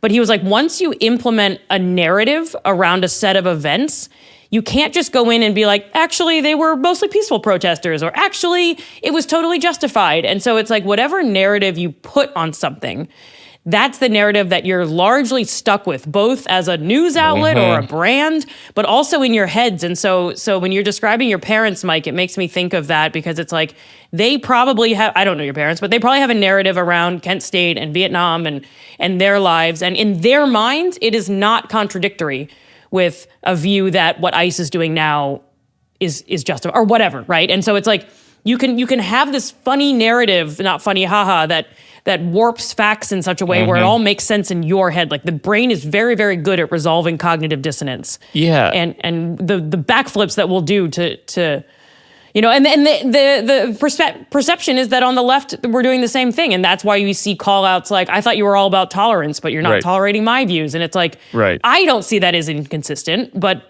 to the outside it is, because we just warp these narratives, and they're very hard to change these narratives. Take this and explain it more eloquently or accurately once I get this going. But there's like this psychological phenomenon on top of like just the fact that a correction will never get as much airtime, as the original thing, right? There's a psychological thing where even if you like science or fiction on Skeptic's Guide, they at the end of the year typically will do like Steve will do one that is all news items from that have previously been touched on in science or fiction throughout the year. And then he'll put them in a new one and see how well the other hosts remember. And it turns out that a lot of times just simply hearing the fiction, our brain's stored in there with the facts. And we can't, it becomes like a problem with science communication and skepticism in general, like the idea of like creating a hoax just to point out how people can be duped actually does more harm than good. It's sort of like raising awareness around the problems with a conspiracy theory or the holes in something is always dicey, because you could just cement that in people's brains. And I'm not sure what the term is, if it's like an anchoring bias or something like that, but it's sort of like once these words are lodged in your heads, it's very hard for humans to sort of let go. Like once you have a mental model. And so one of the Right. tips that I've heard this phenomenon talked about is like, if you're trying to correct misinformation, don't repeat the misinformation in your correction. Right. So for example, if there's misinformation that Obama is Muslim, your correction should not say Obama is not Muslim, because people are just going to hear you've also now said mostly words that you agree with. So you have to say he's Christian or something, right? Right. And that's one teeny tiny thing, but that's exactly right. It kind of gets imprinted. Another piece of depressing research that a colleague of mine I used to be a professor at NYU, a colleague of mine who studies social media and misinformation did a study where they had people in the experiment fact check claims made on social media, and some were true and some were false. And then so someone says Obama's Muslim, you go and fact check it. They found that just the act of fact checking it, regardless of whether the fact check revealed it to be true or false, further cemented it into their brains. God. And so you're more likely to believe something after you fact check it, regardless of the results of the fact check, just because you've engaged with it more. You're like, what are we doing? What are we doing? Oh God, Isn't that depressing? Our brains are not equipped for this. No. Any of this. No. But Exactly. we're still struggling to see people change their minds, and Yeah. that's what I think is the real worry here. That you would look at this, and again, the same thing of like where, of course, we've made parodies out of it. Jon Stewart, all these people will go make parodies where they point out this very obvious wrong information, and people. I try to be a smart person. I try to say that like if I have learned some information, I will no longer pass on what I wanted to be correct because it's not true. And so like as a person who wants to be smart and wants to exist among people who are smarter than me and learn from them, that used to be something that I thought we all agreed on. Right. But now we've gotten to a point where it's like, I don't believe it. So whatever you're going to tell me, it doesn't matter. It doesn't apply to me. And so when you look at it through the lens of Andor or through the lens of Mon Mothma or any of these like iconic characters in this series, you are seeing moments of that where Luthen is telling information of people. We're sharing information. We're doing these things, and people are just choosing not to believe it. Right. Yeah. The Adam Savage sarcastic quote, I reject your reality, I'm substitute my own. Exactly. Yeah. Exactly. And I don't have the vocabulary around Star Wars to say, but I believe that this happens in Andor. But in real life, it's absolutely that. And some of the research around politics is that like the more that a political identity or like I am part of the rebellion or I am part of the empire, the more that becomes your own identity, the less likely you are to update your views. It's like, I've just never, even if the empire does something great or the rebellion does something bad, it's a challenge to my own identity as opposed to just a piece of information like, oh, you thought it was 7, it's actually 4. You're like, okay. And so in our lives, it's, saying something like, actually, I'm making this up, but like, actually, police don't kill black people more than not. You're just like, like that's a violation of my worldview. And myself, my sense of self, and my sense of where I belong in the world, and my sense of community. And so, now that I've said that, I'm like, oh God, I don't want to promote it. But the modern way of doing that now is to cherry pick and say, well, that a certain data set would give you information. Exactly. You can say anything is true based on the data set that you pull the information from, which is a new way of basically trying to disprove everything. But I think what would be interesting for you, Andrea, is if you watch what would probably be the seduction of Anakin Skywalker turning into Darth Vader because of Palpatine's influence really hits on this thing that we're talking about, where like he realizes he attempts to say like, I have to bring you in. I know that you're a Sith Lord, which is, this is the suspicion that's been seeking in among the Jedi. Anakin fully makes this realization. Sheev Palpatine says, I have this power, learn it from me. But he seduces the part of Anakin that Anakin hasn't concluded for himself. And that part of it confirms all of the things that he's afraid of, the power that he wants to have, the part that he's frustrated with the Jedi. Palpatine Things he doesn't want to lose. Things he doesn't want to lose. Palpatine talks to all those things. And so in some ways, he lays it all out there that indeed you were right. But I'm kind of proving that being right doesn't feel good. And Anakin fully's like, all right, I'm with you, you know, and it's in small little ways. Again, through Star Wars, we see people making this kind of tragic decision all the time, especially in today. Sinister. Yeah. It is. Well, let's get into Mon Mothma's speech and wrap this up here. Get ready to cry again. I believe we are in crisis. What are they doing? The distance between what is said Shut it down. and what is known to be true has become an abyss. It's locked. Why is it locked? It's supposed to be. It hasn't been locked all year. We know, we fixed it. What? We checked the protocol. Open it. You need the sequence key. So let's have it. We took it up to the security office yesterday. Of all the things at risk, the loss of an objective reality is perhaps the most dangerous. The death of truth is the ultimate victory Of evil. When truth leaves us, when we let it slip away, when it is ripped from our hands, we become vulnerable to the appetite of whatever monster screams the loudest. I don't care if you have to cut power to the whole chamber. Get her off the air! This chamber's hold on the truth was finally lost on the Gorman Plaza. What took place yesterday, what happened yesterday on Gorman was unprovoked genocide. Yes, genocide. And that truth has been exiled from this chamber.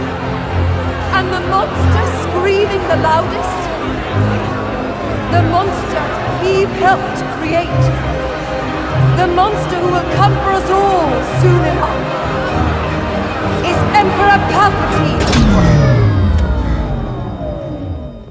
That's a heavy one. I mean, dude, when I heard that, I was like, okay, those are the most profound words ever to come out of this universe, this franchise. And I don't think I've ever heard something in fiction, at least fiction that I'm this connected to, that lit up my brain in such a way where it like connected with everything I've learned as an adult of how to be a critical thinker and a better person was just so activated by this. I immediately sent it to Evan to like, you guys, this has to be quote of the week on Skeptic's Guide, right? Did they use it as quote of the week? They did, yeah. Good. I'm sure he got 100 texts that week. Just go ahead and talk about this because we've talked about it quite enough. So I want to hear your reaction, your feelings.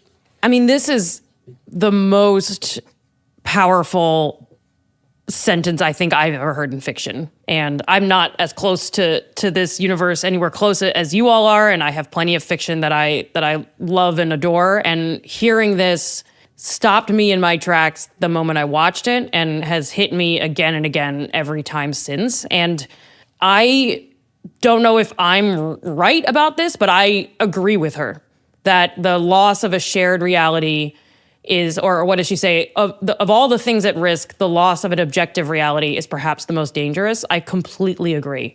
I think if that's gone, you don't have a fighting or not fighting chance at anything else. And, you know, I remember in 2016 when Trump introduced the term fake news and people were sort of laughing about it. Some people were concerned and I was just like— Alternative facts. Yeah. I was just like, this is the end. Like, if you can just say that anything you don't like isn't real, it's over for us. And, you know, and the seeds for that were planted sooner. And I've spent a lot of time hand-wringing over, you know, the rise of partisan media and the loss of the fairness doctrine and various other things in the 80s and 90s that happened, that the various, you know, cable television and talk radio. But like the minute, I don't know what the moment was, but the minute you were able to have two realities in this country, and maybe that was Rush Limbaugh and maybe it was something else, I think the historians will look back and say that's the moment that it all went to hell. And I hope that we can come back. And I think what we need are people like Mon Mothma. And I think if we had people with that kind of courage, and it doesn't have to be a leader,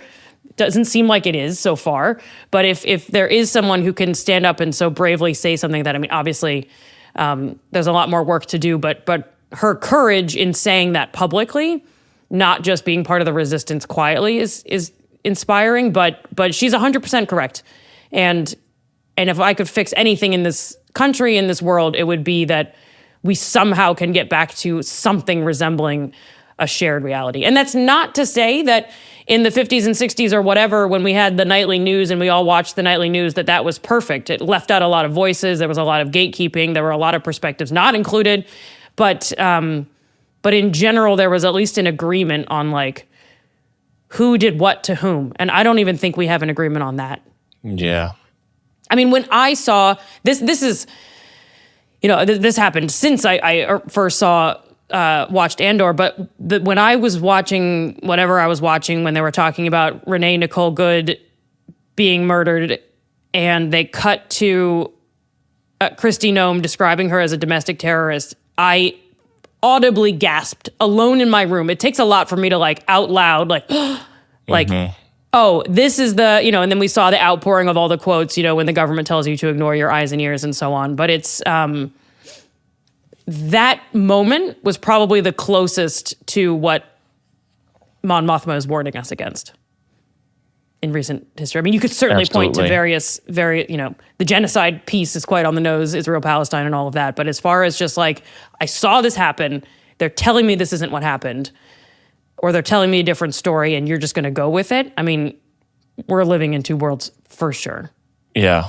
The parallel that I draw to this, which is hard, is because like we know the story of Emperor Palpatine. We know that he started as a politician. He weaseled his way into having more power. He convinced the Jedi that he needed to have, we're not going to hold an election. We're going to be, because we're in a wartime thing, all of this stuff. We knew that he was a weasel. He's a Sith Lord. He's literally a master manipulator. We knew all this stuff. So when you see something this powerful where she is, ultimately, we know where the story went. We know that the Death Star gets made. We know that it's a destructive super weapon that can destroy a planet. We know that ultimately the Empire still wins enough to make it hurt. I think for a lot of people who were very skeptical of this president back in 2016, we're sitting here going, hey, I hope everyone agrees that this is not a quality person. Like none of the stuff that's coming out in the news about the Epstein stuff, that was always out there. That was always there. That was like questionable connections. This is a guy who is quite honestly a terrible business person. But when you surround yourself with enough gravitas, or now we're finding out that like he's getting like this network is incredibly enmeshed in world leaders and all these other people that all deserve to be brought to justice. It feels like that parallel of going like Emperor Palpatine is bad. He's bad. How did we not watch that whole Senate go, he is bad. We can see this is happening. And to feel so isolated, I think, is how I have felt in my life going as someone raising a daughter, like not being sure if the conversations I'm having with people who are still like kind of brushing this off, me being like, are we not in the same planet anymore where we both agree that like sex trafficking and sexual violence against women is a terrible thing? Are we not agreeing on this? Cognitive dissonance, compartmentalizing, motivated reasoning, like all of the skills that we should all learn as critical thinkers, we should all learn how to be good skeptics and critical thinkers, are the only solution to this shit. And I like find myself so devoid of hope, because that is like probably the most difficult solution that we could put together, is to all be smarter, and more tolerant of nuance and ambiguity and not that you need a lot of nuance to be against pedophilia, but tolerant of like, all right, there's a lot of documents to get through. That's a hard stop for me. You know what I mean? Yeah. I mean, but this is kind of goes back, Mike, to something you said earlier in the conversation, which is that the reaction on the right about Epstein these days seems to be very like, oh, are we still talking about that? Oh, I thought we weren't thinking about that anymore. And it's because they're being fed news that trans people are somehow a danger or a threat or something else. And so the media can be very powerful at not just shaping, and this is a political science finding, like it doesn't just tell you like there's a lot of opinions and there's frames and there's narratives and people who want to tell you certain stories, but it also just puts different things on your radar. And if you're just not seeing the news, you can't think critically about things you don't even know are happening. And so if it's not even in the news, regardless of what is being said, like, you know, I think the flip of this, the best I can come to in my most generous is the right's obsession with Hunter Biden's laptop. Like for me, once a year, I'll be like, are we still thinking about that? Hillary's emails. And I think on the right, they would say like, it's crazy you're not even paying attention to this. And I'm not saying they're equal or one is more important. I'm just saying that like, I'm trying to be generous and say like, I guess I'm not thinking critically about Hunter Biden's laptop because I'm not thinking about Hunter Biden's laptop. And so it's not on my mind. And so it's like, not only do you need critical thinking, you need to have something, you need to apply the critical thinking. You have to know you need to apply critical thinking. The other thing in just this now, rewatching this scene that stood out to me was all the, like, I don't know if it's booing or yelling out in the Senate against her. It's like, okay, I was expecting people in the control rooms to freak out and yell, shut it down. But the fact that she's up against people in the room saying like, boo, shut up. You're just like, oh, it's so hard to watch because those are the two realities right there. And it's too real. It's like trying to watch Josh Hawley say something without losing your mind. Well, but it is weird from that perspective because like there's the iconic photo of whoever this group of electors was standing either outside of the White House or whatever, and they're holding these binders. This is clearly a photographic, like, you know, we're gonna really, you know, this is gonna be a front page.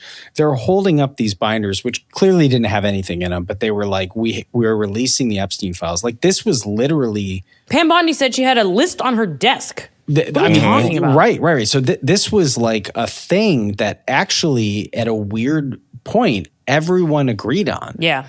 Like this was like, release the files, let these people out here. And we have all agreed as three people who, voted a specific way that I don't think is a shock to anybody.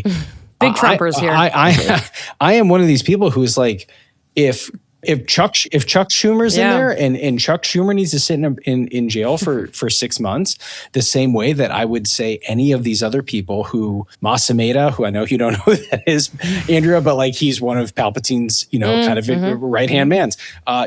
All of them by association played a part in it. They deserve. I mean, I'm going to have to take down my Chuck Schumer posters, but you know what? And I will help you take them down because at this point, the benefit of people is that it is all aiding the idea of like the erosion of truth. And in the sense that like that is why it's hard for people to be able to decipher through all of this because neither side in some senses has done a good job of advocating for saying this is the truth and we're not going to like it. But now we're in a completely different range of going, no, these are actually terrible people that deserve to be in prison, not for defrauding the public trust, but because they're criminals in the sense of going like, we are orchestrating terror against people, other people. It's a part of me that looks at this and goes, the part that breaks my heart is that she's saying everything that's right. She's correct. And there's people who are like, I can't hear it. I can't do this. It's exactly what you said about the erosion of truth and the idea that we are in a different reality now. It's incredibly dangerous. It's like erosion of truth, but then erosion of consequences. There's no consequences for anyone. Like think about January 6th. They're like, people are getting rewarded. Kyle Rittenhouse, rewarded, like it's not only lack of consequence, it's actually their lives might have gotten better at the end of the day. You're right. Yeah. You can go through something like that and then get hired by every conservative college, $40,000 to come do a speaking arrangement. You're exactly. You do a book tour as opposed to getting right. And then, or you get shot in the street for doing nothing, and accused of taking a gun to a protest. No, I mean, and it is very, information it's ironic that in a time when we have access to more information than ever before in human history, that information is also like a scarce resource in some ways, or like high quality. It's sort of like high quality drinking water versus any water, It's like, access to that and just some sense of like, I mean, this is the thing that I feel most hopeless about of all the hopeless things that we've been talking about. Yeah. And people are going to feel good after listening to this episode. I just know it. Yeah. I mean, I've been increasingly, here's a shred of hope, which is the role of fiction and art in all of this is something that I haven't given enough credit. Like I spend a lot of time thinking about politics in terms of like data and evidence and experiments and blah, blah, blah, blah, blah. And I'm increasingly persuaded by, people talking about the way that kind of literature was an act of resistance at various points in Russian history and the role of fiction in sort of like quietly, subverting power in places of great oppression and the amount of creativity required to work around some of these things. I mean, even in China today, the way that a lot of people online get around some of the censors is really quite remarkable. And so I'm hopeful from works like Andor that at least shine a light on these things and give us, we may not have a shared news source, but I do think that people are all watching this. And I think that even if they're on the opposite, or people of all different political stripes are watching this sort of thing, and like, if they're taking the wrong conclusion, oh, they're the enemy or whatever, that's still bad. But I do think that both sides agree that the fact that we don't have a shared reality is bad. Like, at least we have that shared reality. And I think fiction is maybe one of our last hopes for that sort of thing. Although, okay, that's the end of that hope, because there's also a lot of studies that show that the type of TV and the type of media that people consume and the music that we listen to and the shows that we watch are all quite different depending on how you vote. Like, so, but I don't know. Star Wars, is Star Wars like one of the few great uniters in the world, or no? It used to be. Yeah, I think in some way, and I mean, for America's greatest export is culture, in some ways, right? We're 250 years old, comparatively so to some of these other countries around the world that are so old. Our greatest export is culture.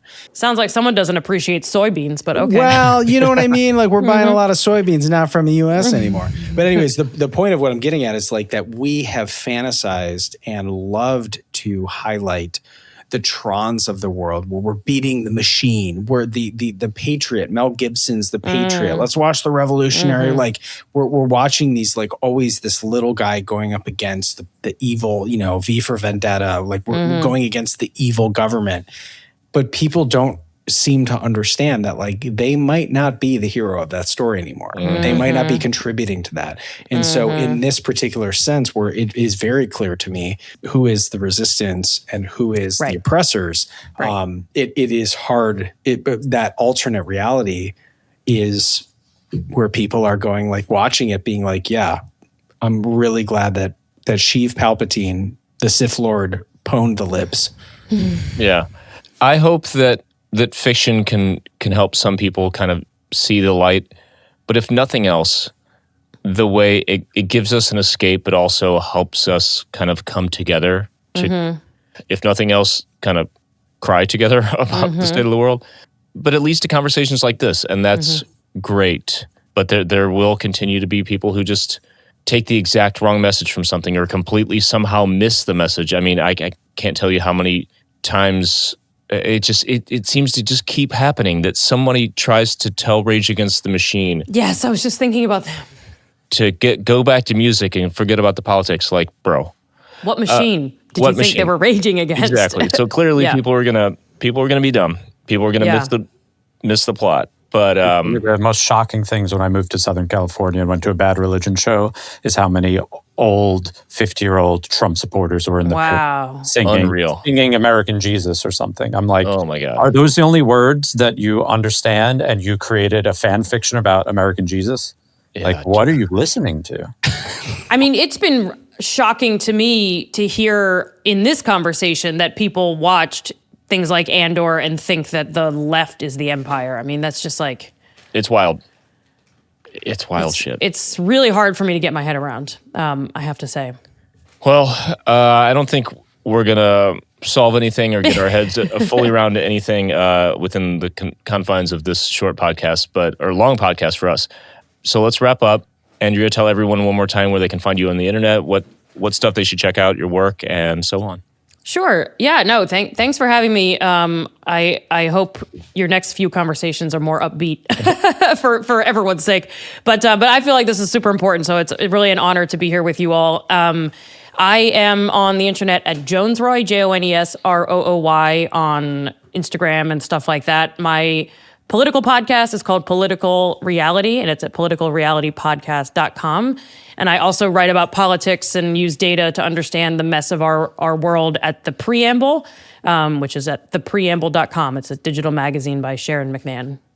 Nice.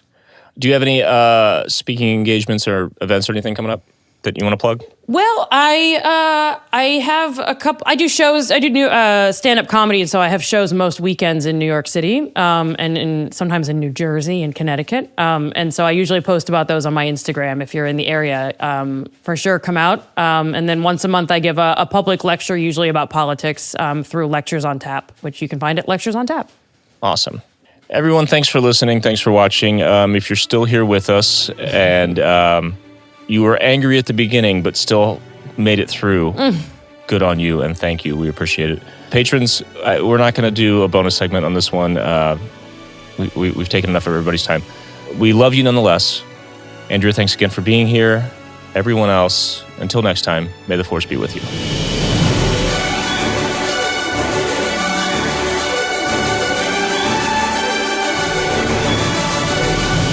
Thank the Maker is produced by Adam Russell and Jason Chiodo, and edited by Jason Chiodo. If you enjoy the podcast, you can support us by leaving a review on Apple Podcasts, Spotify, or wherever you listen. Or you can support us directly at patreon.com/thankthemakerpod, where you can get access to our Discord server, exclusive content, exclusive merch, and more. Our patrons literally make Thank the Maker possible.